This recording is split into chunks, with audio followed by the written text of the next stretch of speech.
केया चक्षुरुन्मिलितं येन तस्मै श्रीगुरवे नमः। श्रीगौरंग नित्यानंद श्री अद्वैत चंद्र गदाधर श्रीवासादि गौरभक्तवृंदा वाञ्छाकल्पतरुभ्यश्च कृपा सिन्धुभ्येव च पतितानां पावनेभ्यो वैष्णवेभ्यो नमो नमः। हरे कृष्णा कृष्ण कृष्णा हरे हरे, हरे रामो राम राम हरे हरे। तो आज श्री श्री राधा रस सुधा निधि के 144वें श्लोक पे चर्चा करेंगे। श्रीपाद साधक अवस्था में पिछले 2 श्लोकों में अपनी एकांतिक राधा निष्ठा व्यक्त कर रहे हैं।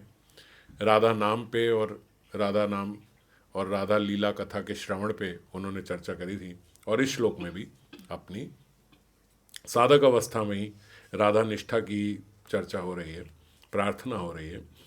राधा नाम एव कार्यम ही अनुदीन मिलितम साधनाधीश कोटि त्याज्य, निराज्य राधा पद कमल सुधाम सत्पूर्णार्थ आग्र कोटि, राधा पाताब्ज लीला भुवि जयति सदा अमंद मंदार कोटि, श्री राधा किंकरिणाम लुठती चरणयोर अद्भुत सिद्धि कोटि।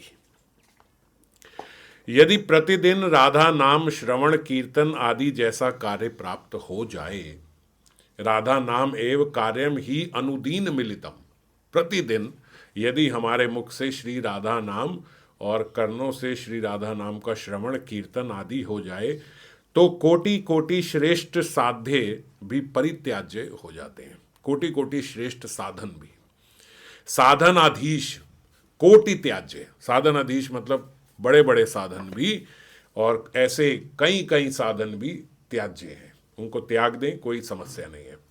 निराज्य राधा पाद कमल सुधाम सत्पूर्णार्थ आग्र कोटि, और श्री राधा पद कमल सुधा का सेवन कर कोटि सत्पुरुषार्थ भी परित्याज्य है। जो कई कई प्रकार के पुरुषार्थ हैं, वो पुरुषार्थ सत्पुरुषार्थ भी त्याज्य हैं यदि श्री राधा पद कमल सुधा का सेवन हो जाए तो, यानी श्री राधा के चरणों की सेवा प्राप्त हो जाए तो। कारण श्री राधा पाद पद्मों से सुशोभित लीला भूमि वृंदावन में कोटि कोटि कल्प तरु सदा विद्यमान है। उनका जो वृंदावन है, ब्रज भूमि है, जहां श्री युगल के चरण कमल प्राप्त होते हैं, जहाँ की रज में जहाँ अभिसार किया करते हैं श्री युगल, वहाँ पे कई कई कोटि कोटि कल्प तरु सदा विद्यमान है। पर फिर भी राधा किंकरियों के चरणों में कोटि कोटि अद्भुत सिद्धियाँ सर्वदा विलुंठित होती हैं, पर उनको उनकी कोई आवश्यकता नहीं है। श्री राधा किंकरी नाम लुटती चरणयों अद्भुत सिद्धि कोटि, अद्भुत सिद्धि कोटि, कई कई कोटि सिद्धियां उनके चरणों में रहती हैं, पर उसकी वो कोई परवाह नहीं करती। ये श्रीपाद प्रार्थना भी कर रहे हैं और मानव स्तुति भी कर रहे हैं इस श्लोक में। श्रीमद् रूप गोस्वामी पाद ने कहा है कि सभी एकांतियों यानी सभी अन्य भक्तों में ब्रजेंद्र नंदन निष्ठ एकांतिक भक्ति श्रेष्ठ है। जो श्री कृष्ण की एकांतिक भक्ति करते हैं वो सर्वश्रेष्ठ भक्त हैं, जो बाकियों के एकांतिक होते हैं। जैसे लोग देवी देवताओं के भी एकांतिक होते हैं, भैया मैं सिर्फ माता रानी का ही एक निष्ठ हूँ, है ना। कई लोग माता के एक निष्ठ होते हैं, कई लोग शिव जी के एक निष्ठ होते हैं, और कई लोग अनेक अनेक अलग अलग पंथों पे निष्ठा होती है उनकी। हालांकि भगवत गीता में ये बात बोली है कि कहीं पे भी जीव भजन करता है तो वो अनीति पूर्वक है, क्योंकि वास्तविक में तो वो भजन भगवान श्री कृष्ण का ही कर रहा है, लेकिन और कहीं करता है तो वो ठीक प्रकार से कर नहीं पाता है। क्यों नहीं कर पाता है? क्योंकि इस कली काल में हम देखें कि कोई भी अन्य प्रकार से यदि साधन किया जाए, तो जैसे मान लीजिए आजकल कोई शुभ कार्य करना हो तो अपने गौड़िया भक्त भी उस समय क्या करते हैं, पंडित जी को बुला के यज्ञ करवाते हैं। यहाँ यज्ञ होना चाहिए, हम ये कार्य प्रारंभ करने लगे हैं, हम ये घर का वो क्या करते हो, गृह प्रवेश करने लगे हैं, या ये नया काम खोलने लगे हैं। तो उस समय जो नाम श्री नाम करने वाले गौड़िया वैष्णव भी हैं, वो भी क्या करते हैं, उस समय हवन कराते हैं। और हवन में जो पंडित जी होते हैं वो क्या मंत्र पढ़ते हैं वो उनको किसी को कोई समझ नहीं है, और वो यजमान बन जाते हैं। जबकि शास्त्रों में देखा जाए तो यजमान बनने के भी नियम है। हवन कराने के लिए जो अग्नि है उसमें पूरी शुद्धता चाहिए, जो हवन हो वो मंत्रों द्वारा अग्नि प्रज्वलित होनी चाहिए। ऐसे ही कई आजकल माचिस और केमिकलों से और कपूर डाल डाल के अग्नि हम लोग जलाते हैं, तो वही हवन शुद्ध नहीं होता। फिर सामग्री जो है वो शुद्ध नहीं है, घृत जो है वो शुद्ध नहीं है, उसमें लोग बोलते हैं पता नहीं क्या क्या प्रकार का मिला होता है। वही बाजार से सब उस समय सस्ता माल आता है हवन के लिए, भैया हवन के लिए चाहिए ये सब ले आओ।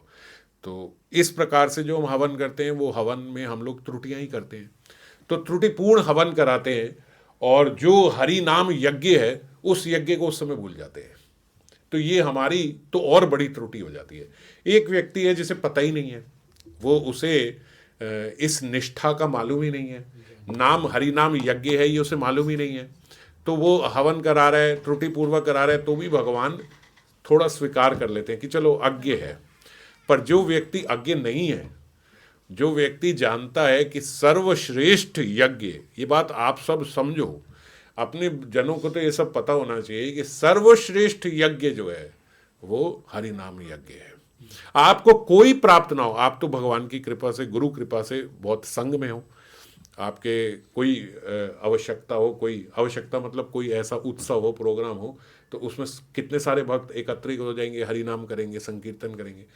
और अगर कोई ना हो तो आप घर के 2 जन 4 जन बैठ के अगर एक माला भी आपने उच्च स्वर में उच्चारण कर लिया हरि नाम का, तो वो हरि नाम यज्ञ हो गया। यहाँ कोई नहीं है, मैं अकेला हूं, तो भी अकेला व्यक्ति भी बैठ के अगर वहां पे उच्च स्वर से हरि नाम उच्चारण कर दे कि भाई आज मेरा ये गृह प्रवेश है, आज मैं यहाँ, या मैं आज ये नया काम करने लगा, ये कुछ भी नया प्रारंभ करने लगा हूँ, वो वहां पे उच्च स्वर में हरि नाम कर दे कि ये हरि नाम जो है ये यज्ञ रूप में हमने किया, तो वो यज्ञ सर्वश्रेष्ठ यज्ञ है शास्त्रों के हिसाब से। केवल ये नहीं कि केवल गौड़िया हैं इसलिए ये बात बोल रहे हैं, सब लोगों के लिए। क्यों? क्योंकि आज केवल नाम ही है जो शुद्धता से लिया जा सकता है, अन्य कोई चीज शुद्धता से नहीं ली जा सकती। मंत्रों का शुद्ध उच्चारण नहीं होता, मंत्र उच्चारण करने वाला कितनी शुद्धता का ध्यान रखता है ये हमें नहीं पता है। हम यजमान बन के बैठे, हम कितने शुद्ध हैं ये भी, क्योंकि जो यजमान, अब ऐसे तो बोलते किसी का कोई अंग भंग हो, किसी की आंख खराब हो, किसी का कुछ हो, वो यजमान बन ही नहीं सकता कायदे से, अगर एकदम शास्त्रिक देखा जाए तो बहुत सारी त्रुटियां होती है, बहुत, मतलब समझ लो सब त्रुटियां ही त्रुटियां हैं जो हम दूसरे प्रकार का यज्ञ संभव है, पर कली काल में असंभव है उसको शुद्धता से करना। तो इसीलिए हरि नाम यज्ञ सर्वश्रेष्ठ यज्ञ है। पर ऐसे इसीलिए कहा गया कि बहुत बहुत प्रकार से लोग जो हैं एकांती होते हैं, अनन्य भक्त होते हैं, देवी देवताओं के होते हैं। अब लोग बलि भी चढ़ाते हैं, वो बलि चढ़ाने को भी लोग बोलते हैं कि भाई हम अनन्य हैं काली माता के, हम तो यही बस करते हैं।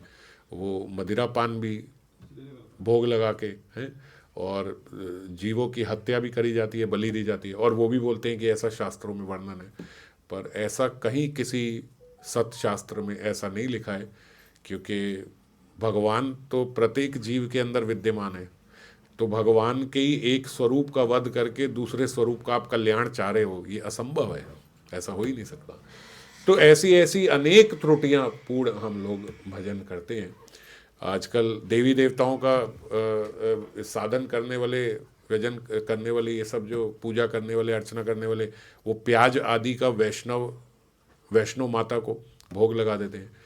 तो वैष्णवों में सबसे श्रेष्ठ वैष्णव माता है। वैष्णव माता मतलब वैष्णव माता, हम सब वैष्णवों के लिए माता है, उनको प्याज वाला भोग लग जाता है, और वही प्रसाद में प्याज वाला। तो सब त्रुटियां ही त्रुटियां हैं।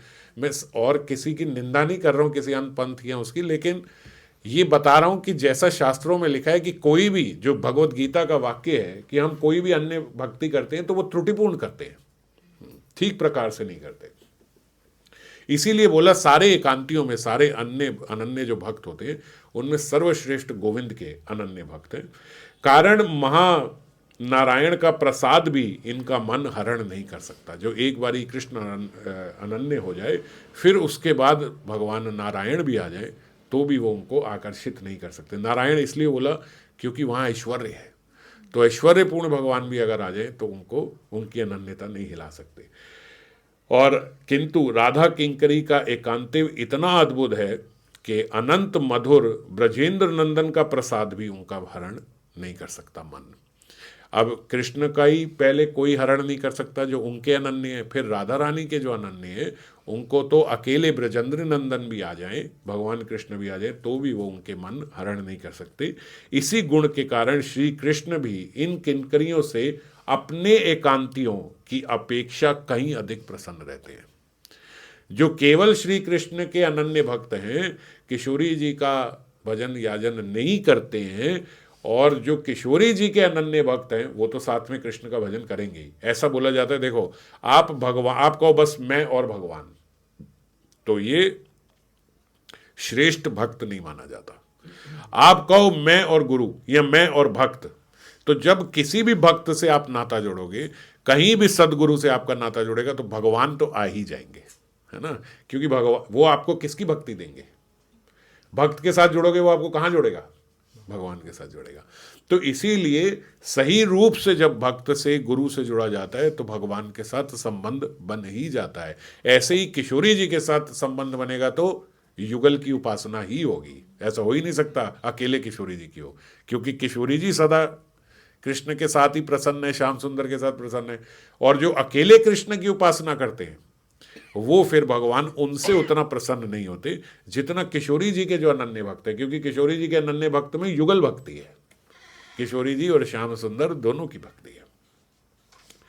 श्रीपाद साधक आवेश में इस श्लोक में भी अपनी एकांतिक राधा निष्ठा ही व्यक्त कर रहे हैं। राधा नाम एव कार्यम ही अनुदीन मिलितम साधन आधीश कोटि त्यज्या। मुझे प्रतिदिन राधा माधव का श्रवण कीर्तन करने का यदि सौभाग्य प्राप्त हो जाए तो कोटि कोटि श्रेष्ठ साधन भी त्याज्य है। अगर ये साधन प्राप्त हो जाए कि मैं रोज श्री राधा नाम का संकीर्तन कर रहा हूँ, श्रवण कर रहा हूँ, खुद से कर रहा हूँ, तो फिर कोई और साधन की मुझे क्या आवश्यकता है? फिर सारे साधन मुझे को त्याज्य हैं। इसमें बाबा स्पष्ट करते हैं कि नाम संकीर्तन जो है वो तो साधन सम्राट है ही। नाम संकीर्तन सम्राट है सब साधनों में। आश्रयी को निरपेक्ष भाव से प्रेम दान का धन्य, प्रेम दान देकर धन्य करता है। यानी कि इस साधन से, नाम के साधन से प्रेम प्राप्त हुआ करता है, स्वतः ही प्रेम प्राप्त हो जाता है। कई कई जगह तो हमने पिछले श्लोकों में पढ़ा, उन्होंने कहा कि प्रेम और ये नाम जप का साधन ये समझो एक ही है, क्योंकि नाम करने से प्रेम प्राप्त होगा ही होगा, और प्रेम प्राप्त होने के बाद भी भक्त नाम ही जपा करता है। जिनसे प्रेम होगा उनका क्या होगा? जिससे आपको प्रेम है क्या करोगे? बार बार उसी की बात करोगे, है ना। तो पता लग जाता है कि भैया इससे इसकी अधिक प्रेम है, तभी बार बार हर बात में उसी की बात करना प्रारंभ कर देता है। तो इसीलिए आश्रयी को निरपेक्ष भाव से नाम जो है वो प्रेम दान किया करता है। और राग भजन में जो अपरिहार्य भजन अंग है, अपरिहार्य मतलब जिनका त्याग नहीं किया जा सकता। राग भजन में ऐसे साधन है जिनका त्याग नहीं किया जा सकता, जैसे स्मरणात्मिका आदि भक्ति अंग। श्री नाम आश्रयी भक्त को उनकी ओर भी प्रवृत्त कर देता है। जब आप नाम लोगे तो जैसे हमने पिछली बार चर्चा करी थी, सुमिर सुमिर नर उतर ही पारा, कि स्मरण तो होगा ही होगा। अगर आप नाम ले रहे हो तो नाम के साथ स्मरण तो है ही है।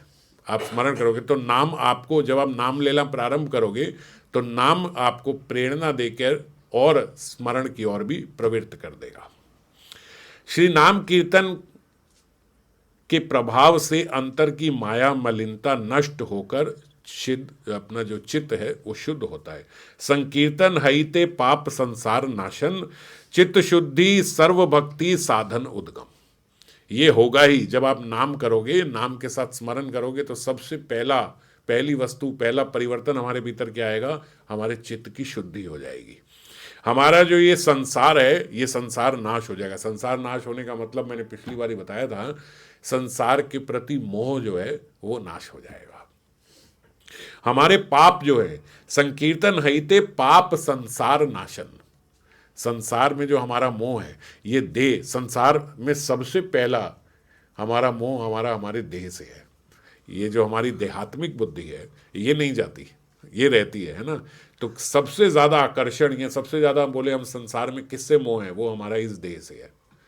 और कुछ हो जाए ना हो, लेकिन ये देह से तो हमारी जो ऐसा मोह है कि मैं अपने आप को इससे विलग मानता ही नहीं हूँ।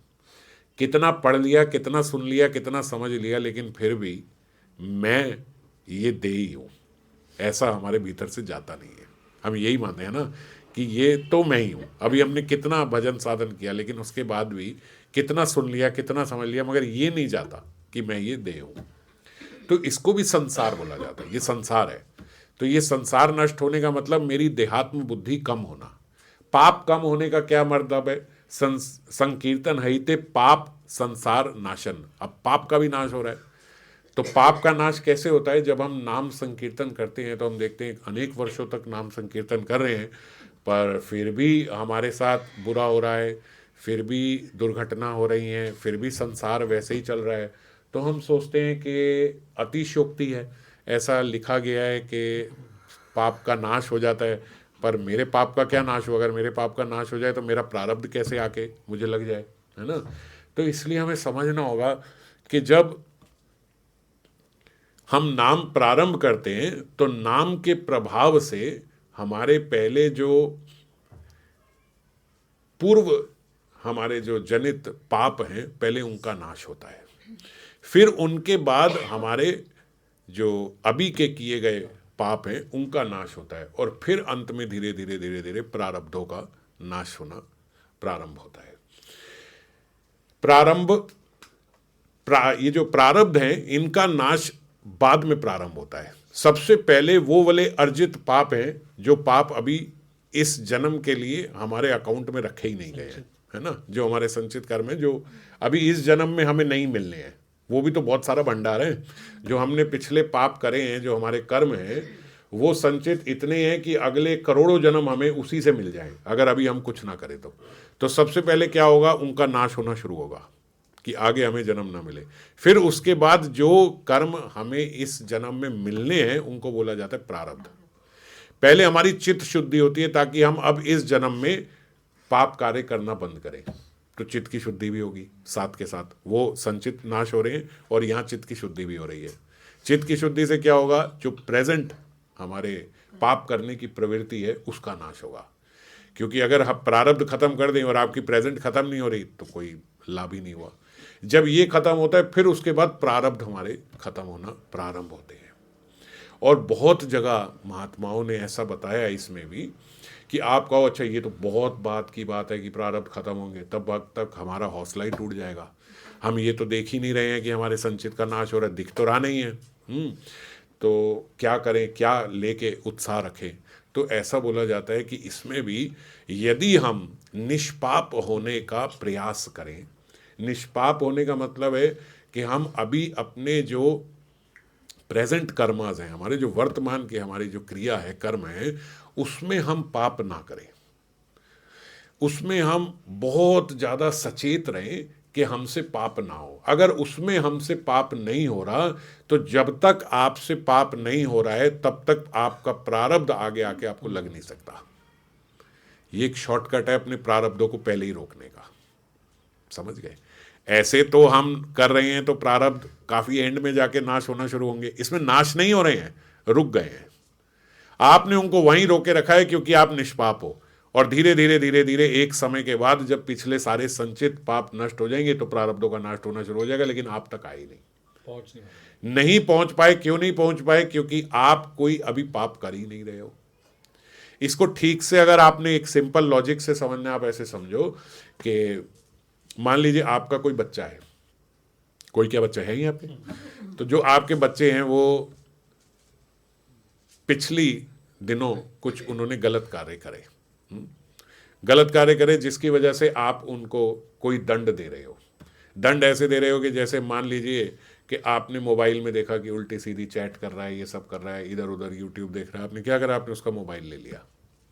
उसने बोला सॉरी अब आज के बाद नहीं करूँगा, आप मुझे दे दो। आपने दिया और निरीक्षण रखा, आपने देखा कि अब तो बिल्कुल सुधर गया, नंबर भी बड़े अच्छे आ रहे हैं, बात भी बड़े अच्छे से करने लगा है, स्वभाव भी अच्छा हो गया। और अब हम देखते हैं कि खुद मोबाइल साइड पे रख देता है, पढ़ाई करता है, सब कुछ करता है, थोड़ी देर के लिए अपने आप लेता है, फिर अपने आप रख देता है। इतना अच्छा बच्चा हो गया। अब इतना अच्छा बच्चा हो गया तो अब आप उसको दंड दोगे कि तूने लेकिन पहले तो ये किया था, तो हम तेरे को अभी भी मारेंगे थप्पड़, ऐसा करोगे? आप रोज उससे चिढ़ते थे, खपते थे, अच्छे से बात नहीं करते थे क्योंकि वो गलत कार्य करता जा रहा था। अब उसने गलत कार्य एकदम छोड़ दिया और बहुत अच्छा बच्चा बन गया। अब आप पिछला याद करोगे कि पहले तो लेकिन गंदा था ना, तो आज मारूं, ऐसे तो नहीं करोगे। अब आप कहोगे तो बहुत अच्छा हो गया, अब तो बहुत अच्छा हो गया।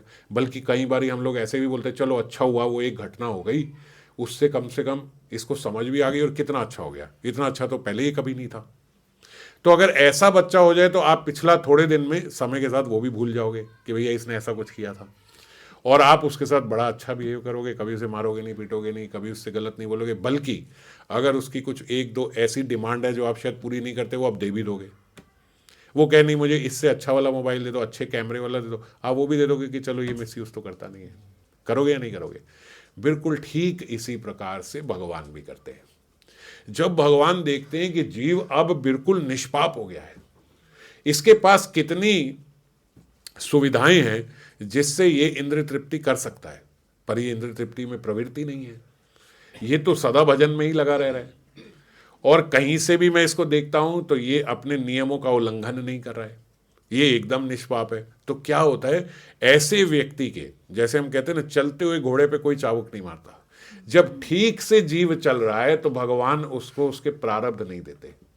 अब किस बात के लिए प्रारब्ध आएंगे? ये भगवान की माया का ऑटोमेटेड सिस्टम है, इसमें कोई इधर उधर नहीं हो सकता। अगर जीव पाप नहीं कर रहा है, वो निष्पाप हो गया है, तो और इसका उदाहरण है जो गंधारी थी, वो गंधारी जो है वो उन्होंने, मैंने पहले सुनाई हुई है, वो 100 केकड़ों का जूस एक समय पिया था। वो केकड़े उनको मारने के, अब जो 100 हत्या करी, वो 100 हत्या में उनको भी 100 बार वध होना था। तो बोले कई जन्म गंधारी को लग गए, लेकिन वो केकड़े अपना बदला नहीं ले पाए। क्यों बदला नहीं ले पाए? क्योंकि गंधारी निष्पाप थी, कोई और पाप करती ही नहीं थी। और भगवान बोलते जब तक वो पाप नहीं कर रही हैं तब तक आप कैसे प्रारब्ध उसमें लग जाओगे। अंत में वो केकड़ों ने बोला हम इनका तो कुछ नहीं बिगाड़ सकते, तो हम इनके पुत्र बन जाते हैं, और हमारा जब युवावस्था में ही हम सारे मर जाएंगे तो हमारे मोह से इनका जो है जो दुख होगा, वो दुख ही हमारा बदला होगा। और वो भी बोलते कि दुर्योधन जैसे का साइलेंट समर्थन जो उन्होंने दे दिया गंधारी ने, ये उनसे एक पाप हो गया जिसके कारण ये दुख आया। अगर वो ना करती तो ये दुख भी नहीं आना था। और भगवान ने खैर तुरंत उनका, बड़ी महाभारत में कथा है कि पुत्रों के वध के बाद उनका मोह भी नष्ट कर दिया था, उनको वो भी कर दिया। तो खैर कहने का तात्पर्य है कि ऐसे शास्त्रों में उदाहरण भी हैं कि अगर आपसे जघन्य अपराध भी हुए हैं, लेकिन आज आप निष्पाप हो गए हो, नाम के शरण में आ गए हो, तो आपके सारे पापों का नाश हो जाएगा। संकीर्तन हईते पाप संसार नाशन। आप नाम करते हो, नाम जब से ही बुद्धि इतनी स्ट्रांग होती है कि हम निष्पाप हो जाए, नहीं तो ये बल ही नहीं आएगा हमारे भीतर। जो नाम नहीं करता वो जितना मर्जी ये सुन ले, उसके भीतर ये बल नहीं आएगा कि मैं निष्पाप हो जाऊं। वो क्या बोले ऐसा कुछ नहीं होता, ये तो पता नहीं ये कहाँ से साइंस आई है, कहाँ से आई है फिलॉसफी, कहाँ लिखा है, कौन कहता है ये, ऐसा कुछ नहीं होता।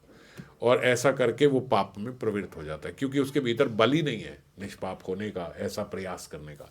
पर ऐसा हो जाए अगर, तो हमारे सारे पाप प्रारब्ध जो हैं वो कब नाश हो जाएंगे हमें पता नहीं लगेंगे।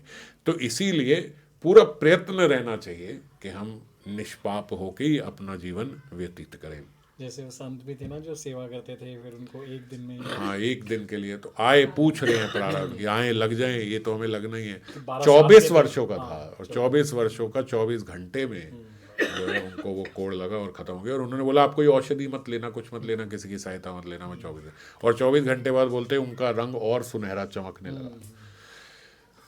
तो लेकिन 24 घंटे मवाद हुआ, ये सब हुआ, पस निकली, ये सब हुआ, पर 24 घंटे के बाद और सुनहरा हो गया। तो 24 साल का जो प्रारब्ध है वो ऐसे आके सारे खत्म हुए, बस सब फिनिश, खत्म। अब इसके अलावा कोई प्रारब्ध ही नहीं है, 24 घंटे में सब खत्म हुआ। तो कई कई उदाहरण है, ऐसे कई उदाहरण है कि जब जीव निष्पाप हो जाए, नाम करता हो, सेवा बनती हो उसके शरीर से, तो फिर देखो आप नाम करोगे ना, इसीलिए भगवान ने बोला है नवदा भक्ति का केवल एक अंग भी हो जाए, श्रवणम कीर्तनम विष्णु अर्चनम वंदनम पाद सेवनम, वो दास्यम साख्यम आत्मनिवेदनम, तो अर्चना वंदनम दास्यम। तो ये अगर नवदा भक्ति हमसे हो जाए, नवदा भक्ति ना होती हो, आप कहो जी ये सारे के सारे 9 अंग कैसे होंगे, आपसे केवल एक अंग हो जाए, श्रवणम कीर्तनम विष्णु में आपने केवल कीर्तन प्रारंभ कर दिया, आपने केवल श्रवण प्रारंभ कर दिया, तो उसके बाद स्मरणम, पाद सेवनम, अर्चनम, वंदनम, जाख्यम, आत्मनिवेदनम, ये सब आपसे हो जाएगा, स्वतः हो जाएगा, ये सब करवा देगा। आपने श्रवण करा, बस श्रवण में कथा में क्या सुनोगे, नाम की महिमा सुनोगे, नाम करने लग जाओगे, नाम करोगे तो उसके बाद कीर्तन करने लग जाओगे। सारे अंग जो हैं वो आपसे, जब नाम करोगे, संकीर्तन करोगे, भगवान की सेवा करने का अभिलाषा, लोभ आपके भीतर जाएगा। भगवान की अभिलाषा करोगे, संत मिलेंगे, संतों के दर्शन होंगे, संतों का संग होगा, दास्यम भी हो जाएगा, साख्यम भी हो जाएगा, भगवान से आत्मनिवेदनम भी हो जाएगा, सब हो जाएगा। केवल एक अंग पकड़ लो, ये जगह जगह हर जगह लिखा है। सारे नवदा भक्ति में घबराओ मत, ये भी करना, ये भी करना, ये भी, हाय हाय कितना कुछ करेंगे, ऐसा कुछ करने की जरूरत नहीं। केवल एक अंग पकड़ लिया, बस एक अंग, कोई भी एक अंग। आप केवल श्रवण पकड़ लो, सब कर जाओगे। आप केवल नाम पकड़ लो, सब कर लोगे। आप केवल भगवान के विग्रह लाके सेवा प्रारंभ कर दो, आप देखो धीरे धीरे धीरे धीरे सब प्रारंभ हो जाएगा। आपके भीतर जिज्ञासा हो, अब इनका मैं श्रृंगार भी करूं, अब और अच्छे से करूं, फिर इनके बारे में सुनूं, फिर इनके बारे में जानूं, फिर श्रवण शुरू हो जाएगा। क्या करूं, इनको क्या सुनाऊं, कीर्तन शुरू हो जाएगा। मैं क्या कर सकती हूँ, नाम शुरू हो जाएगा। सब के कोई भी एक अंग अगर हम पकड़ लें, लेकिन नाम जो है वो साधन सम्राट है। तो नाम अगर यदि कोई पहले प्रारंभ कर दे और नाम लेता रहे, तो सारे अंग उससे बड़ी सरलता से, सुगमता से हो जाएंगे। फिर अंतरंग भक्ति साधना में जिन जिन भजन अंगों का अनुष्ठान आवश्यक है, श्री नाम उन सब भजन अंगों के याजन की प्रवृत्ति प्रदान करते हैं। समझ गए? जो जो भजन अंग हमारे जो जो अंग हमारे भजन में आवश्यक हैं, वो सारे अंग श्री नाम की कृपा से आपको प्राप्त हो जाएंगे। श्री नाम उन सब भजन अंगों के याजन में आपको प्रवृत्त कर देगा। अतः यहाँ कोटि श्रेष्ठ साधन अंग त्याज्य होने का अभिप्राय यह नहीं है कि भजन अंग त्याग्य हो जाए, है ना। इसीलिए बाबा देखो स्पष्ट बोलते हैं, यहाँ पे ये समझना होगा कि ज्ञान, योग, वैराग्य आदि जो श्रेष्ठ साधन अंग है उनको त्याज्य बोला है। कि अगर रोज राधा नाम का श्रवण कीर्तन करने को मिले तो साधन आधीश कोटि त्याज्य जो लिखा है वो कौन से हैं, बोले अलग से ज्ञान योग और अलग से हवन इत्यादि करना, ये सब करना, अलग से वैराग्य अपना अलग से दिखाना, मैं केवल दूध पी के रहूँगा, मैं केवल फल खा के रहूँगा, मैं अन्न नहीं खाऊंगा, मैं 10-10 वर्ष ये करूँगा वो करूँगा, बोले इसकी कोई आवश्यकता नहीं है। इसीलिए यहाँ पे भजनाधीश कोटि त्याज्य ना लिख के साधनाधीश कोटि त्याज्य लिखा है। समझ गए? ऐसे नहीं लिखा कि और कोई भजन नहीं करूँगा। वो तो नवदा भक्ति के जो अंग हैं वो तो सारे हो ही जाएंगे, और कोई साधन करने की आवश्यकता नहीं है। समझ गए? ये भजन के अंग है, ये साधन नहीं है। साधन अलग अलग है, जो मैंने पहले चर्चा करी कि हम अलग अलग साधन करने का प्रयास करते हैं, वो करने की जरूरत नहीं है। जितना वैराग्य यहाँ पे है उतने में ही रहो, उतने वैराग्य से ही अपने आप कार्य हो जाएगा। हमारे बहुत सारे वैराग्य वैसे ही हैं। आपने व्रत रखने हैं, आपने प्याज लहसुन का खाना नहीं खाना है, आपने बाहर कोई खाना नहीं खाना है, आपने इधर से नहीं खाना, आपने उधर से नहीं खाना, आपने गाजर नहीं खानी है, आपने ये नहीं खाना। बहुत सारे तो वैराग्य के पहले ही अंग हमारे पास हैं। तो वो जितने वैराग्य के अंग हैं बस वो ठीक है हमारे लिए। और इससे अधिक है नहीं आप और तुम क्या करोगे, मैं एक समय खाना खा के रहूँगा, मैं केवल खिचड़ी खा के रहूँगा, मैं केवल दूध पी के रहूँगा। इससे क्या होता है, बुरा नहीं है, घाटा ये होता है कि हमारी अभी जो स्थिति है वो इतनी उन्नत नहीं है। तो हम ज़्यादा वैराग्य करने का प्रयास करते हैं तो उस वैराग्य का अभिमान जागृत हो जाता है हमारे भीतर। ये सब तो इतना नहीं करते ना जितना मैं करता हूँ। मैं एक समय खिचड़ी खा के केवल व्यतीत करता हूँ अपना जीवन। तो ये हमारे भीतर जो अभिमान आ गया, ये अभिमान सारे साधन को, सारे भजन को चौपट कर देता है। तो इसीलिए जितना बताया गया उतना साधारणता सबके बीच, जैसे हैं वैसे ही रहेंगे। हाँ, लोलुपता नहीं हो हमारे भीतर खाने की, प्रसाद बुद्धि से खाएं। इतना वैराग्य तो हम सबको दिया ही गया है कि जो पाओ प्रसाद बुद्धि से पाओ। जैसे मैंने ये सारी चर्चा करी हुई है, महाप्रसाद पहले पाओ, ठंडे गर्म का ज़्यादा परहेज मत करो, जो महाप्रसाद है पहले उसका सेवन करो, फिर अपने घर में जो खा रहे हैं भोग लगा के प्रसाद बुद्धि से खा रहे हैं, उसमें नून ना करेगी, ये नहीं बनाना, वो नहीं बनाना, ये वाली चीज़ नहीं खाता मैं, ये वाली नहीं खाता, ये नहीं करें, प्रसाद बुद्धि रखें। बस इतना वैराग्य बहुत है।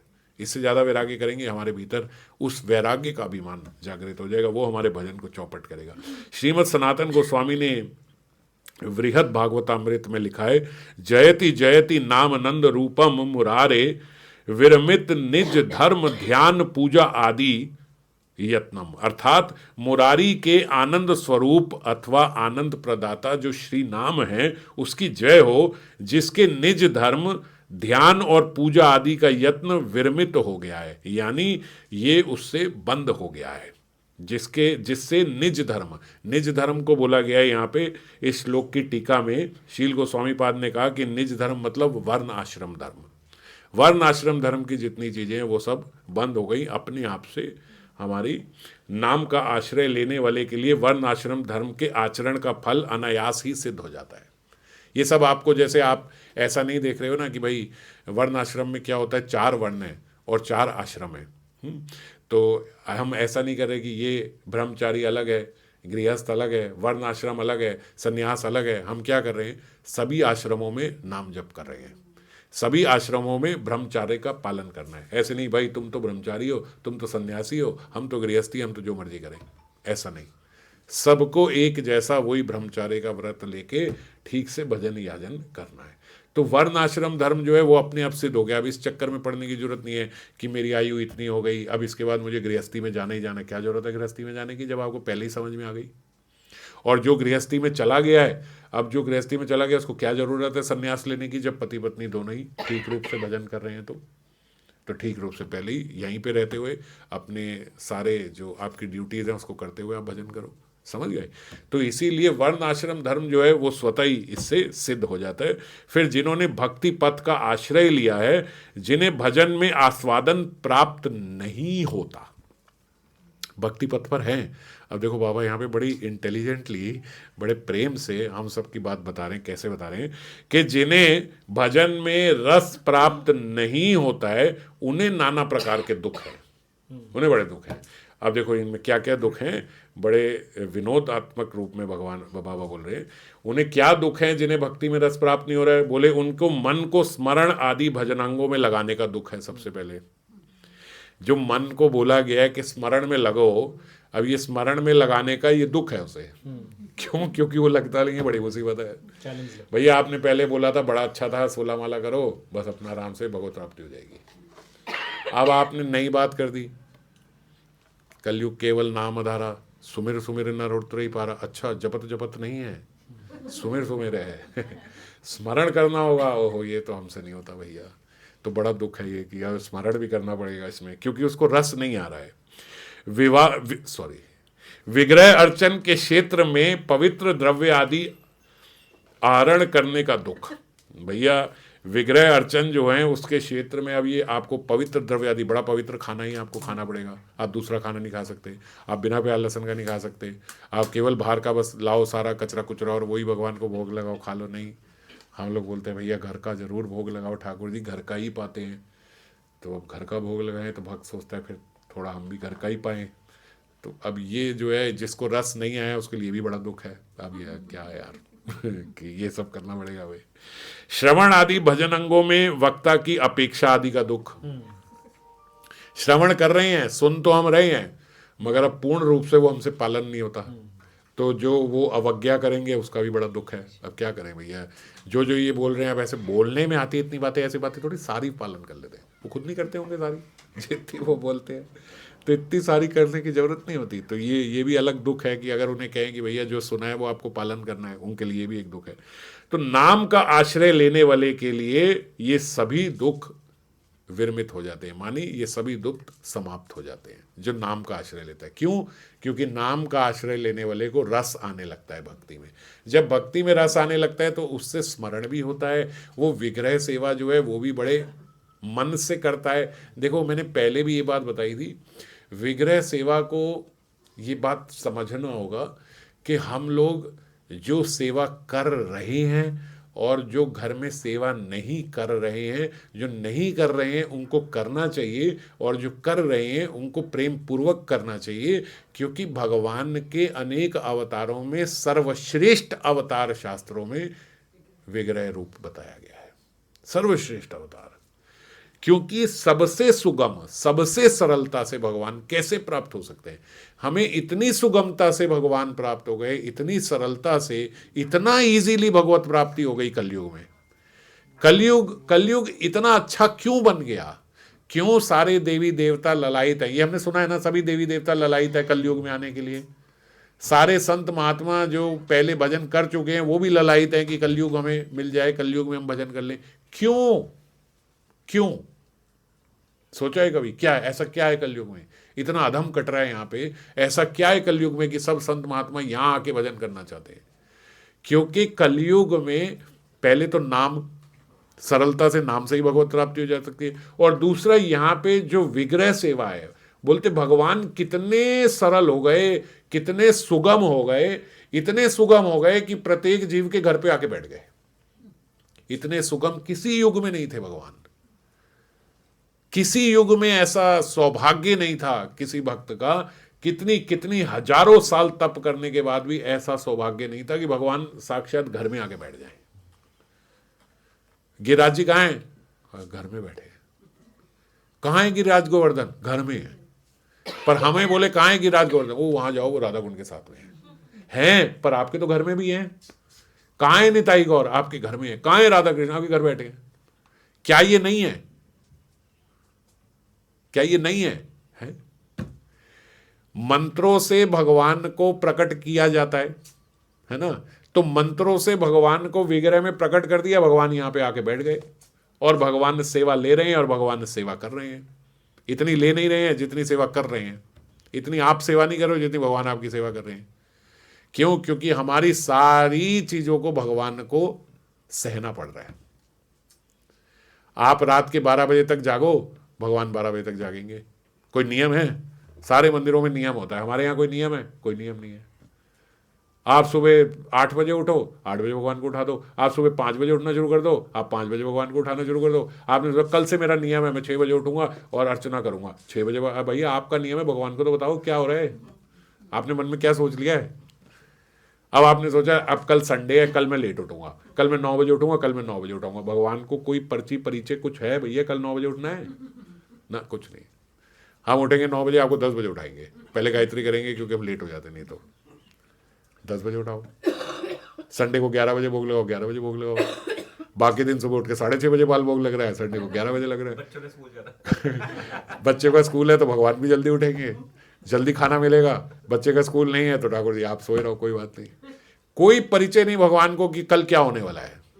उन्हें अभी नहीं पता शाम को क्या हो जाएगा, उठा के मुझे दूसरे भक्त के घर दे आएगा, खुद कहेगा मैं तो होटल जा रहा हूं। आप यहाँ बैठो, कोई परिचय नहीं है। तो ये बात हमारी थोड़ी गलत है। वैसे हमें भगवान को थोड़ा परिचय देना चाहिए। अगर आप ऐसा कर भी रहे हो ना, देखो वो साक्षात भगवान है, हम ये बात मानते नहीं है। और मैं आपको एक बहुत पहले कथा ली हुई है, वो कल आपको भेजूंगा लिंक में, वो सुनना। अब मैं वो सारा अभी नहीं ले रहा हूँ, नहीं तो यहाँ से हट जाएंगे हम। तो वो क्या है, उसमें भी बताया है कि भगवान जो हैं उनसे, भगवान श्याम सुंदर से किशोरी जी ने लड़के अपने भक्तों के लिए उनको ये विग्रह स्वरूप दिलवाया है। इधर आओ सब भक्तों के लिए, आप सब भक्तों के लिए बहुत डिफिकल्ट हो पाना। आप क्या सोच रहे हो कलयुग में कैसे आपको कोई पालेगा, कैसे कोई यहां पहुंच जाएगा? भगवान ने बड़े बड़े तरीके किए, मैं यहां आ गया, मैं इस श्लोक में आ गया, मैं यहां आ गया, मैं क्षीर सागर में आ गया। क्या क्या कर रहे हो आप? ऐसे कैसे होगा? अच्छा, भगवान ने अंत में पता क्या कहा? चलो मैं सब जीवों के अंदर परमात्मा स्वरूप में चला गया। ठीक है किशोरी जी, अब तो खुश हो, सबके अंदर हूं मैं। किशोरी जी बोलती ये क्या बात हुई? अगर जीव इतना ही सिद्ध होता कि वो अपने भीतर देख पाता तो फिर तो वो गोलोक भी आ जाता, फिर आपको अंदर जाने की क्या जरूरत है? अपनी अंतरात्मा को देख पाता, वो इतना अच्छा हो जाता कि अपने भीतर देख पाता। अब मैं कहूं जी प्यास लगी है, आप कहो जी आपके नीचे, धरती के नीचे ही पानी है, खोद लो, निकाल लो। सत्य तो है ना, नीचे है। अब मैं ये कर सकता हूं? तो ऐसे बोले, ऐसे ही आप अंदर घुस के बैठ गए हो। ये कहाँ कोई अंतरात्मा है ऐसा अंतर्मुखी है कि वो अंतर देख लेगा? और अंतर्मुखी हो जाएगा तो फिर जीव की माया तो वैसे ही सारी नष्ट हो गई। तो जब नष्ट ही हो गई तो फिर क्या लाभ हुआ? नष्ट करनी है पहले, अंतर्मुखी कैसे बन जाएगा कोई? इतना किशोरी जी ने हमारे लिए लड़ाई करी, वकालत करी, और फिर भगवान को विग्रह स्वरूप दिलवाया। आप विग्रह रूप में आओ। फिर विग्रह रूप में भगवान आए, किशोरी जी की बात मान के। अब तो ठीक है, अब तो सुगम, हाँ किशोरी जी अब सुगम हो, अब ठीक है। अब हम इतने, हमारे लिए क्या हो गया, हम इतने सुगम हो गए कि विश्वास ही नहीं हो रहा कि ये भगवान जी हो सकते हैं। ऐसा ही हो रहा है ना, इतने सुगम हो गए हम मान ही नहीं पाते। अच्छा ये भगवान, ये थोड़ी है, ये तो हमें एक रूप दे दिया है कि ऐसे सेवा होगी। आप समझ जाओ। अभी हमने अपना कानून बना लिया, मुझे बताओ ये बात कौन से शास्त्र में लिखी है? कहीं से टटोल के ले आना, चलो आपके पास होमवर्क है, किसी शास्त्र में कहीं टटोल के लाना कि भगवान ने ये कहा कि मैंने बस आपको ये अपना रूप बना के दे दिया, चलो इसमें प्रैक्टिस कर लो ताकि आपको अभी गोलोक आना है, वहां ऐसे सेवा होगी। कहीं लिखा है? कहीं नहीं लिखा। और ये हजारों उदाहरण हैं भक्तमाल में कि भगवान इस स्वरूप में हैं। आपने सबने सुने कितने कितने रूपों में भगवान ने विग्रह रूप में आके प्रकट होके कितनी लीलाएं करी। नामदेव जी का उदाहरण, और ऐसे कितने उदाहरण हैं कि भगवान आए, एक बार, दो बार, 52 बार आ गए, नामदेव जी को दर्शन दे दिए विग्रह स्वरूप से। गोविंद देव जी आज भी बोलते, गर्दन हिला हिला के बात करते हैं अपने भक्तों से। तो कितने उदाहरण हैं, फिर भी हमें विश्वास नहीं होता। हम कहते नहीं वो बोले गोविंद देव जी जो है उनमें भगवान है, मेरे घर जो गोविंद देव जी उनमें थोड़ी। ये माया है, ये माया है हमारे भीतर, यही माया है। ये जो हम पागल बन रहे हैं यही माया है। ये बात भी समझ जाए, बस हमारे पास भगवान है, हमारे घर में भगवान है, हमारे पर्सनल भगवान बैठे हैं।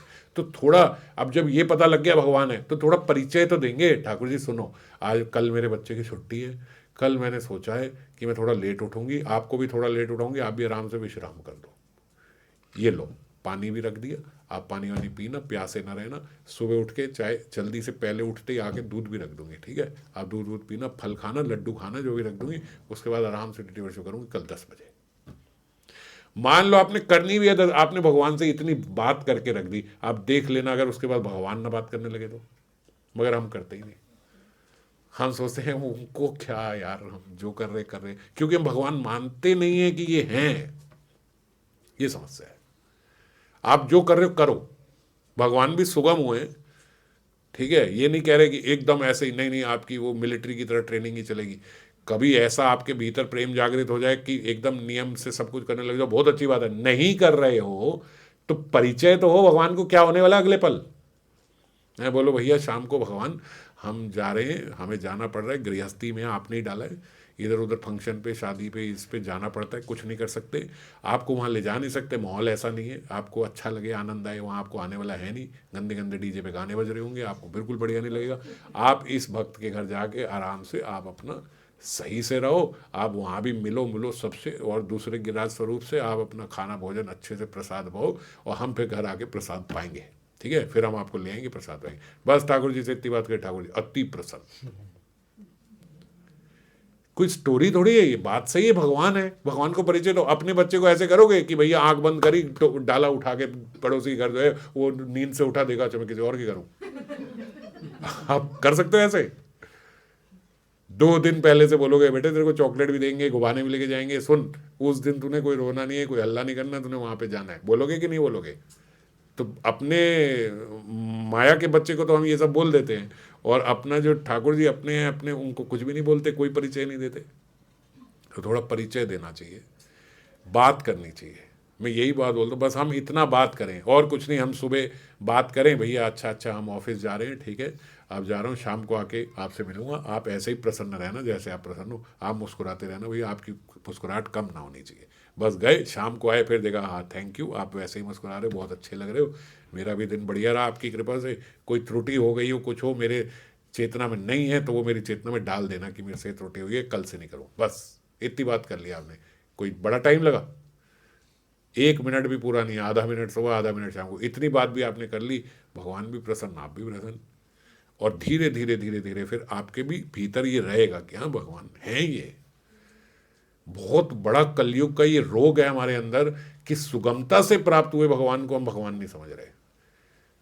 किशोरी जी ने वकालत कर करके भगवान को इतना सुगम कर दिया, और हम सोच रहे नहीं ये नहीं हो सकता। जैसे ब्रह्मा जी हो गए थे ना, ये भगवान नहीं हो सकते, जूठा खा रहे हैं, ये कर रहे हो, नहीं ये नहीं हो सकते। इस कलिकाल में तो यहाँ द्वापर में ब्रह्मा आके भी मोहित हो गए थे, तो हम कलिकाल में उन्हें बड़ी बात नहीं, पर होना नहीं है। हमारे आगे तो उदाहरण है ना। अरे भैया जैसे ब्रह्मा जी हो गए थे, हम भी वही हो रहे हैं। हम ब्रह्मा जी को बोलते हैं क्या ब्रह्मा जी यार भगवान को नहीं पहचान पाए, और क्या आप हो, आप कौन सा पहचान रहे हो भगवान को? तो हम भी ऐसे ही विमोहित हो रहे, जैसे वो कह रहे थे इतने सुगम हो रहे हैं, लोग इनको अपनी पीठ पे बिठा रहे हैं, सखा इनको मार रहे हैं, सखा इनके मुंह से खाना निकाल के खा रहे हैं, ऐसे भगवान हो रहे हैं। ऐसे भगवान नहीं हो सकते। तो हम भी ऐसे भगवान हमारे ही घर आ रहे हैं, हम इनका श्रृंगार करते करते गिरा देते, गिर जाते हैं, फिर उठा देते हैं। अभी ऐसे भगवान इतने सुगम हो रहे हैं, हाँ इतने सुगम हो गए हैं, किशोरी जी की वकालत से हुए हैं, उन्होंने बोला है तो हुए हैं। तो इसीलिए बस ये समझ लें, ये हमारे घर में भगवान ही है साक्षात। अब इससे ज़्यादा सौभाग्य नहीं मिल सकता किसी जीव को कि उसके घर में आके भगवान बैठे हैं, इससे बड़ा कोई सौभाग्य। और फिर हम भगवान के सामने रोना रोते हैं, क्या मेरा दुर्भाग्य है, मैं कितनी दुर्भाग्यशाली हूँ, क्या मेरा सब। बात बात में मैं देखता हूँ यार मेरा तो सब खत्म हो गया। मेरे को कई वक्त ऐसे फ़ोन करके, अरे यार मेरा तो सब खत्म हो गया। सुबह आज ही कोई किसी का मैसेज आया था, मैं भूल गया हूँ अभी किसका, कि अरे मेरा तो आज सब खत्म हो गया। मैंने कहा भैया सोच लो, अभी बहुत कुछ बचे खत्म होने को। एक एक मिनट में हमारा ऐसे सब खत्म हो गया, सब खत्म हो गया। अरे ठाकुर जी तुम्हारे घर में बैठे क्या खत्म हो गया तुम्हारा, कौन लुट गया, कुछ नहीं हुआ, कुछ नहीं हुआ था। आप उनसे बात करो, आप लेट कर रहे हो, जल्दी कर रहे हो, सुबह जल्दी उठ रहे हो, शाम को लेट कर रहे हो, कोई बात नहीं, बस बात करो। जैसे अपने घर में घर वालों से बात करते हो, जैसे अपने घर में बच्चे से बात करते हो, ऐसे अपने घर में हमारे ठाकुर जी से बात हो। बस ये कह रहा हूँ, ये नहीं कह रहा हूँ कि आप अब सुबह से ये सब करना, ऐसे करना, इस टाइम करना, इस टाइम, बस बात कर लो। है आज आपको चलना है वहाँ कथा कीर्तन तो आप सुनोगे, आपको आनंद होगा, आपको भी सारे भक्तों से भी मिलोगे, मगर लेट हो गए। लेट विश्राम होगा आपका। आपसे लेट खाना खाएंगे हम, ऐसे चिंता मत करना कि भाई हम टाइम से खा रहे हैं, आपको लेट, हम और लेट हो रहे हैं। लेकिन भगवान को आधा मिनट में खिलाएंगे या 1 मिनट में खिलाएंगे? 1 मिनट आधा मिनट में नहीं खिलाना चाहिए, मगर यहाँ पे तो नहीं लगता एक आधे मिनट में।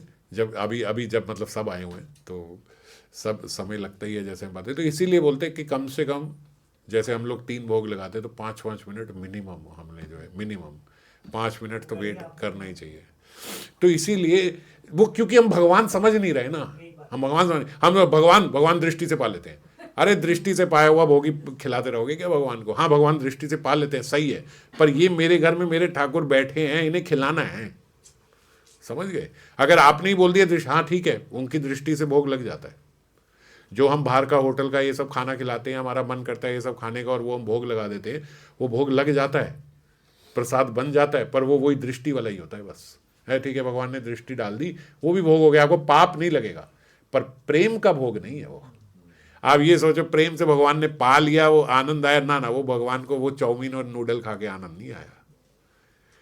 इसीलिए मैं बोला करता हूँ भैया आपको कुछ खाना है, ये करना है, भोग लगाना है, कम से कम इतना जरूर करो कि उसके साथ घर का बना ठाकुर जी के लिए जरूर भोग लगाओ, वो वही पाएंगे, समझ गए? कहीं आप बाहर जा रहे हो, कुछ कर रहे हो, उनको फल भोग लगा दो, मगर आप ये एक्सपेक्ट करो कि वो केवल होटल का खाना खा के रह लेंगे, वो नहीं खाते। आप पाप ना करो इसीलिए वो दृष्टि डाल देते, ठीक है, आपका पाप नहीं बनेगा, पर प्रेम नहीं है, ये बात को समझना होगा। आप अपनी इंद्रिय तृप्ति कर रहे हो, नियमित कर रहे हो, ठीक है, उसको ऐसे कर रहे हो कि पहले हम भोग लगा ले फिर हम इसको पालें, वो ठीक है, आपको पाप नहीं चढ़ा, पर ये वो प्रेम का प्रसाद नहीं है, ना उन्होंने पाया है और ना आपको वो प्रसाद का कोई लाभ होना है, पाप नहीं चढ़ेगा। हाँ बस ये हो जाएगा, उससे आपको पाप नहीं लगा क्योंकि आपने भोग लगा लिया। तो इसीलिए घर का बना जरूर भोग लगाए साथ में। और भगवान हैं, मेरे घर हैं, सुलभ हैं, इतने सुलभ हो गए हैं, ये समझें, ऐसे समझ के हम लोग अर्चना करें। तो श्री नाम की कृपा से भक्त का शीघ्र ही चित्त शुद्ध हो जाता है, उसे आस्वादन प्राप्त होने लगता है और भजन अंग याजन की शक्ति मिल जाती है। यही सारी बातें हम लोग कर रहे थे कि नाम से ही ये शक्ति मिलेगी, नाम से ही ये बात समझ में आएगी। जो नाम नहीं करता ना, उसको ये बात समझ में ही नहीं आती, उसको ये बात सुनाओगे बहुत फालतू की बातें लगेगी, यार चुप हो जाए, ये भगवान है, ये सब तुम लोग ढकोसलेबाजी ये जो करते हो ना, इससे कुछ नहीं होता, अच्छे कर्म करो। और यही बोलने वाले अच्छे कर्म नहीं करते। लेकिन इससे बचने के लिए ये बात कर जाते हैं। वस्तुतः भजन में रस प्राप्त हो जाता है तो भक्त को अपना भजन परिश्रम कभी कष्टकर नहीं लगता, समझ गए? लेकिन क्योंकि हमें रस प्राप्त नहीं हुआ है, इसलिए ये भजन भी हमें कष्टकर लग रहा है। उसे उल्टे उसी में प्रचुर आनंद प्राप्त होता है भजन अंग में। यही बात लागू होती है उन लोगों पर जो मंजरी भाव की उपासना का आश्रय लेते हैं। मंजरी भाव उपासना तो ले ली, पर बाबा बोलते स्मरण आदि भजनांग उन्हें कष्ट कर लगते हैं। भैया मंजरी भाव की अगर आपने साधना करनी है तो अपने स्वरूप का ध्यान तो करना ही होगा, स्मरण तो करना ही होगा। अब वो अगर आपको कष्टकर लग रहा है, आपको स्मरण मेरे से नहीं होता, ये जनरली हमारी प्रॉब्लम रहती है ना, हम सब कर लेते हैं मगर स्मरण हमसे नहीं होता। अरे स्मरण नहीं होता तो फिर कैसे होगा? और स्मरण इसलिए नहीं होता क्योंकि आपने ठीक से शुद्ध नाम लेने का प्रयास नहीं किया। शुद्ध नाम नहीं लिया, नहीं, शुद्ध नाम लेने का प्रयास नहीं किया। आपने ऐसा प्रयास ही नहीं किया मैं आराम से बैठ के नाम लूं। मैं बच्चों को भी यही बात बताता हूँ कि एकदम जब बस फॉर्मेलिटी की तरह उठाया, मोबाइल उठाया, ऐसे मत करो। आप कम नाम कर लो लेकिन नाम ध्यान से करो। वो समय एक्सक्लूसिवली नाम को ही दो कि बस ये, मैं जो कम नाम करते हैं कि भाई मैं ये इतना बस यही करूँगा। और जो ज़्यादा करते हो, पूरा दिन करते हो, अच्छी बात है, थोड़ा सुबह 2-3 घंटा बैठ के स्मरण के साथ, और रात को सोने से पहले थोड़ी देर स्मरण के साथ, ये 2 जरूर स्मरण के साथ करो। बाकी तो अच्छा है, दिन भर नाम लेना चाहिए, वो तो लेना चाहिए, वो तो बहुत अच्छी बात है। वस्तुतः भजन में रस प्राप्त हो जाता है यदि नाम ठीक से किया जाए तो। ऐसे साधक यदि सौभाग्यवश राधा नाम कीर्तन में निष्ठा पैदा कर सकें तो शीघ्र ही उनके चित्त शुद्ध हो जाएंगे और वो शीघ्र ही स्मरण आदि में रस ले सकेंगे। राधा नाम में, अपने हरि नाम में ठीक से हमारा जो है श्रद्धा उत्पन्न हो जाए, इसमें हमारा मन लगने लगे, हमारी निष्ठा पैदा हो जाए। नाम के बल पे कुछ भी प्राप्त हो सकता है, पर नाम के बल पे पाप या अपराध मत करना, बाकी सब आपको मिलेगा। जो नाम आश्रय है उसको किसी चीज की कमी नहीं रहेगी, किसी चीज की कमी नहीं रहेगी को ऐसे भी समझा जा सकता है कि किसी चीज की उसे आवश्यकता ही नहीं होगी इस संसार में। समझ गए? जब नाम आश्रय हो जाता है उसे इस संसार में किसी से कुछ नहीं चाहिए, तो बस राजा हो गया ना वही, जिसको यहां इस संसार में कुछ नहीं चाहिए। मनोस्थिति उसकी अच्छी हो जाएगी। मनोस्थिति खराब होने का मतलब ही ये है कि उससे बहुत पाप और बहुत अपराध हुए हैं। और मनोस्थिति ठीक कब होगी? जब वो पाप अपराध छोड़ के निष्पाप बन के हरि नाम लेने का प्रयास करेगा। तो 2-3 बातें समझ लो, पता नहीं श्लोक पूरा हो पाएगा कि नहीं, समय बहुत हो गया। निष्पाप होने का प्रयास करना है, तभी ठीक से नाम में रस आएगा। अगर हम नाम बस फॉर्मेलिटी की तरह लिए जा रहे हैं और नाम के बल पे हमारे अपराध चले जा रहे हैं कि भैया इतना तो कर सकते हैं, इतना तो हो सकता है, इतना तो कर रहे हैं तो ठीक है, हम इतना कुछ कर रहे हैं, इतना भी कौन करता है, ये हमारे दिमाग में आती है सब बातें। इतना भी कौन करता है जितना हम कर रहे हैं, तो इतना भी नहीं करता, हम कम से कम इतना नाम तो ले लेते हैं, ये तो कर लेते हैं। ऐसा करके हमारा मन जो है वो पाप प्रवृत्त हो जाता है, उल्टी सीधी बातें करवाता है, सब कुछ करता है, थोड़ा बहुत ठीक है अब नहीं बोल रहे, इसके बाद नहीं बोल रहे, लेकिन अपनी सारी बात, सारा अपना द्वेष और वो सब निकाल भी देंगे। ये सब नहीं करना हमें, जो बात हमें नहीं करनी वो नहीं करनी। तो क्या होगा? हम निष्पाप बनने का प्रयास करें, इससे क्या होगा? आपके प्रारब्ध रुक जाएंगे। कितनी बड़ी बात है, कोई और तरीका है प्रारब्ध रोकने का? इस पूरे संसार में कोई साधन ऐसा नहीं है जिससे आप अपना प्रारब्ध रोक सको। केवल निष्पाप होके जीव नाम लेने का, शुद्ध नाम लेने का प्रयास करे। अभी शुद्ध नाम लिया नहीं है, केवल प्रयासरत है, केवल प्रयासरत है कि मुझसे कोई पाप ना बने कॉन्शियसली। उसके बाद बोलते अगर उससे कोई पाप बन जाए तो उस पर ज़्यादा चिंतन न करो, भगवान खत्म कर देते हैं उसका पाप। गलती से आपसे कोई बन गया, उस पर रोना छोड़ो। ये भी नहीं कि आप उस पर रोते रहे सबको, तो ठीक है उसको छोड़ो, हो गया, गलती से हो गया, भगवान के आगे माफ़ी मांगी, मैंने करना नहीं था, मुझसे गलती से ये हो गया, अब कभी नहीं करूँगा, बस खत्म, यहीं खत्म, फिनिश। अब उसके बारे में चिंतन करने की जरूरत नहीं है। चिंतन खराब मत करो, ये सब माया है। उसी का चिंतन कराते कराते कराते कराते फिर पाप प्रवृत्त कर देगी। पाप का चिंतन मत करो, हो भी गया गलती से, उसको छोड़ो, आगे निष्ठा पूरी रखो, अब नहीं करना है, और भजन करो और नाम लेने का प्रयास करो अच्छे से। बस ये हमने करा, निष्पाप हुए, नाम लेने का प्रयास किया, और दूसरा जो सुगमता से हमारे घर में भगवान है उनकी सेवा करी कि भगवत स्वरूप हैं, ये जानते हुए सेवा करी। सेवा वही सब होगी जो आप कर रहे हो, बस क्या होगा ये समझे हो तो परिचय के साथ होगी, परिचय के साथ सेवा होगी। ये पहना रही हूँ, ये आपको धोतिया ठीक नहीं लगी, ये अच्छी नहीं लगी, ये पगड़ी आप पे अच्छी लग रही है, ये देखो आईना देखो, ये देखो आप पे कितनी सुंदर लग रही है, बस ये इसी प्रकार से। फोटो खींच के गिरिराज जी की तो पूरी दुनिया को दिखा दी व्हाट्सएप पे, और गिरिराज जी ने खुद आज तक अपना चेहरा नहीं देखा। आप दिखाते ही नहीं आईना। ऐसा कभी कर सकते हैं हम अपने घर में किसी के साथ? नहीं। तो सबसे पहले आईना दिखाए उन्हें, आप देखो आप कितने सुंदर लग रहे हो। पहले आप सर्वप्रथम अपने दर्शन करो, फिर उसके बाद मैं सबको भेजूंगा। ऐसा अभ्यास होना चाहिए। तो क्या है, हर चीज साधना वही है जो हम कर रहे हैं, पर परिचय के साथ हो रही है। तो इस प्रकार से जब हम साधना करते हैं भगवान का, इस प्रकार से जब हम भजन करते हैं, तो बहुत बल मिलता है अपने हृदय में, मनोस्थिति बहुत अच्छी हो जाती है, मन बहुत स्ट्रांग हो जाए। फिर उसके बाद संसार उसको गिरा नहीं सकता, फिर उसके बाद आपका प्रारब्ध आपको तंग नहीं कर सकता।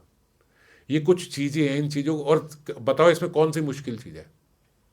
कोई चीज ऐसी बताओ कि यार ये तो बहुत मुश्किल है तो बहुत अच्छी मगर बहुत मुश्किल है, ऐसी कोई चीज है?